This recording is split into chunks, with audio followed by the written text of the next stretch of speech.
You spend too long on social media, and here's why. When you're at work, in school, sat on the toilet, you can't go 2 seconds without scrolling or looking at new content to consume and entertain you. You exhibit symptoms of ADHD, and you struggle to focus and concentrate in every avenue of life. When you read, you don't actually intake the information. You go down 5 or 6 sentences, try to remember what happened, try to recall the information given to you, but you can't. You don't know what's happened. You get annoyed at yourself, and you have to read it again.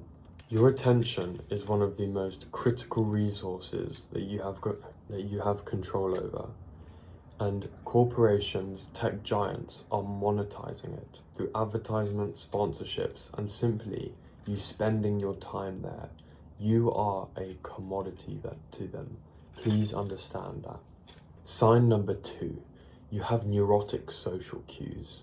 When you're in a social situation and there's not much chat going on for a specific opportunity, or there's a moment where it's a little bit awkward, even at a slight semblance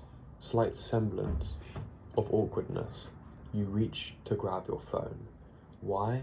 Because you can't deal with slight awkwardness.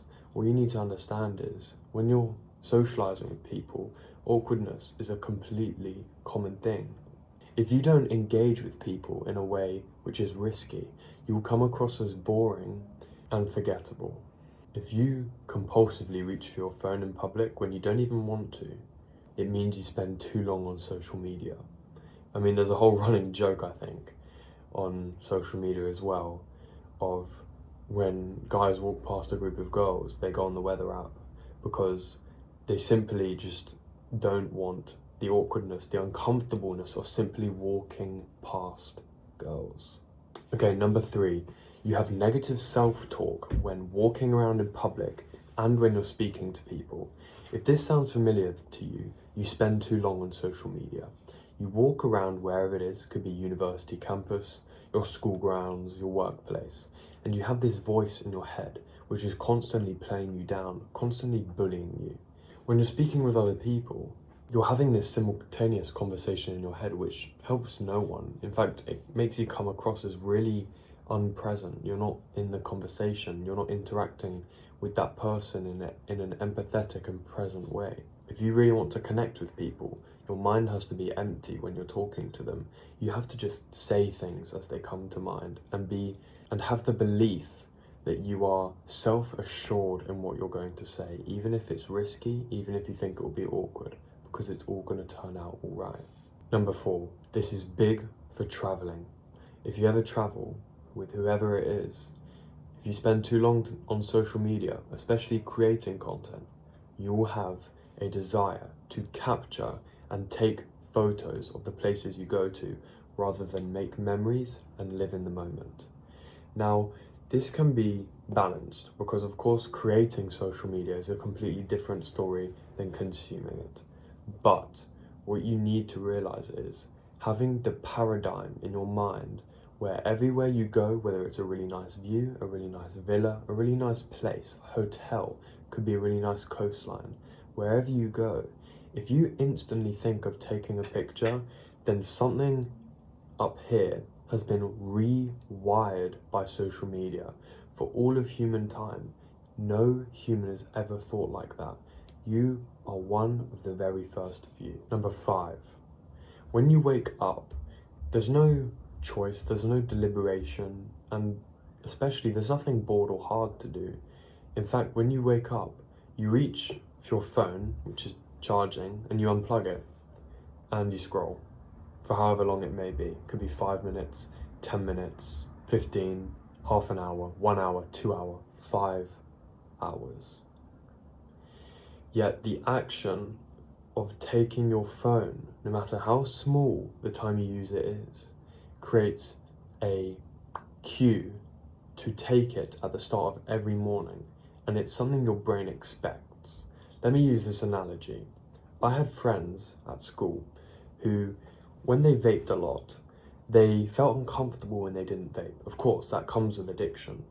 But they started vaping immediately when they woke up. And I'd have these conversations with him, and I'd be like, bro, why do you wake up and vape immediately? And he's like, oh, it's because if I don't vape, I just don't feel right. I just need to vape so that I feel okay. And I just responded with this really confused view, because I wake up every day and I don't need to vape to feel all right, because that's my equilibrium. And of course, the person I was talking to, if he stopped vaping continually, he wouldn't have needed the vape to help him feel better. Of course, it would have taken a few days, but eventually he'd feel like everyone else does. It's the same relationship with the phone. If you grab your phone immediately when you wake up, it's probably because you're addicted and your brain has been rewired. Your waking up action triggers an emotional cue in your brain where you expect to scroll. It's like a drug. Don't touch your phone when you're still in bed. In fact, if you could take one thing away from this point, you can take your phone in the morning, but just make sure you're standing up when you take it, and make sure you're not back in bed. That's already better. Point number 6. You connect with people through pop culture, current trends, making you rely on it. If you not even make new friends, if you interact with people who also spend a very long time on social media, you're going to relate to the same stuff they see. You see, because trends are trends, people see them because they're trends, because a lot of people see them, because they're relatable. So you're going to connect through people in real life through that. Now, that in of itself is a great thing, because you're connecting with people. But if you come to rely on it, you will be trapped in a dilemma where you want to delete the app, but you can't, because you risk your social, whatever you want to call it, your social lubrication, your social ability, being able to connect with people through what they enjoy, through what they find funny, through what they find relatable. If you can't speak through them, through another topic, another avenue, other than social media, not only do you need different friends, or you need to try and change those friends, you're over relying on social media, and it's not hurting you now, but it will when you either want to make friends with people who don't spend a lot of time on social media, who are more likely to be successful, intelligent, whatever. But if you are trying to make new friends, but you don't want to use social media, it might be a bit harder. And this is one of those really evil constructs that these big social media companies have created. They've trapped people into having their whole social lives revolve around things that are happening on Instagram Reels, YouTube Shorts, TikTok. So if they are to delete them because they want to, they're outcast. It's the same principle with direct messaging on Instagram. If I want to delete Instagram, I can't, because I message my friends on there. Yet, Reels is part of that same application, and the ability to not watch Reels when you're on the Instagram app is a lot harder than when you have it deleted. Number 7, short-term memory loss.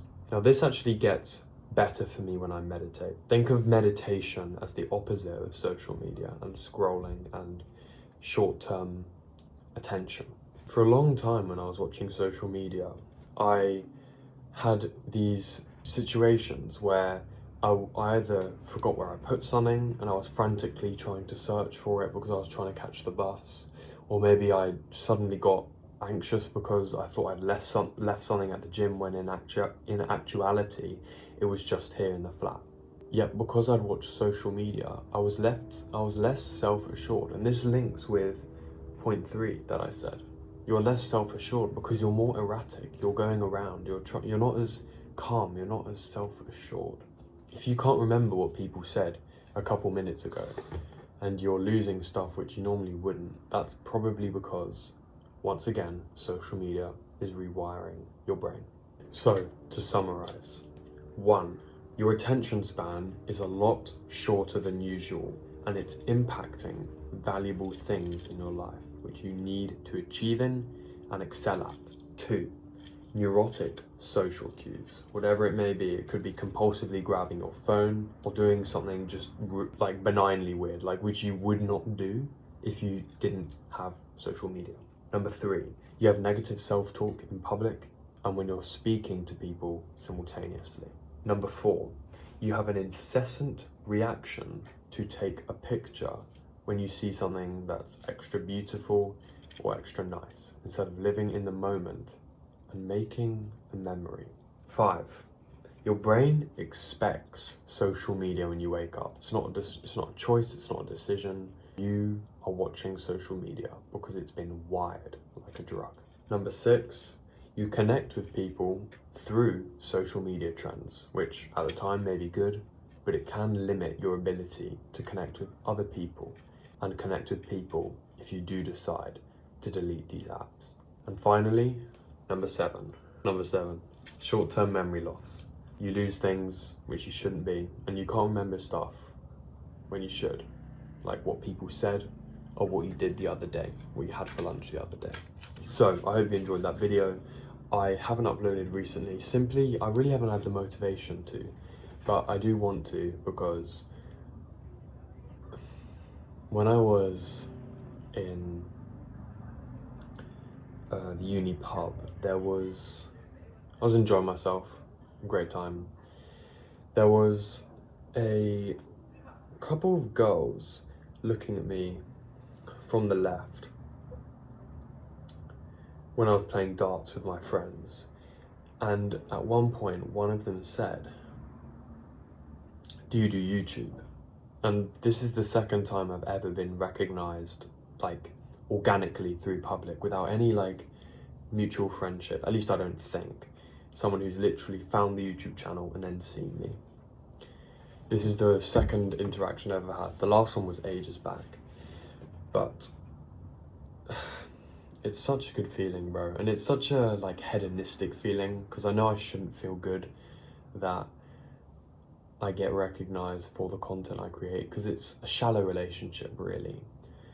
But yeah, it was just one of the girls. She said, "Do you do YouTube?" I said yes, and I really neurotically played it down, which I wish I didn't at the time now, because I was with my flat and my flat don't know about the YouTube channel, and there's a lot of like deep shit on here, so it changed their outlook on me quite a lot, which I don't know, for the long term probably would be better, but I'm too pussy anyway.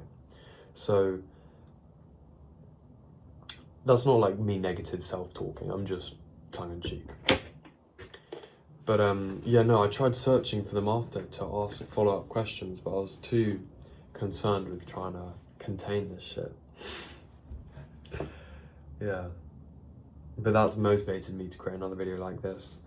And what I think I will do in the future now is, instead of creating videos every day, I'll create videos less often but higher quality with better editing, because although editing is time consuming, it does really get more views, and if I want more attention, more popularity, then that's going to come through high quality videos. The amount of people I reach with one video per week of a high quality production value compared to one video a day for a week, I think is a lot different. So thank you for watching, and I'll catch you in the next one. Hang in there, bro. Love you.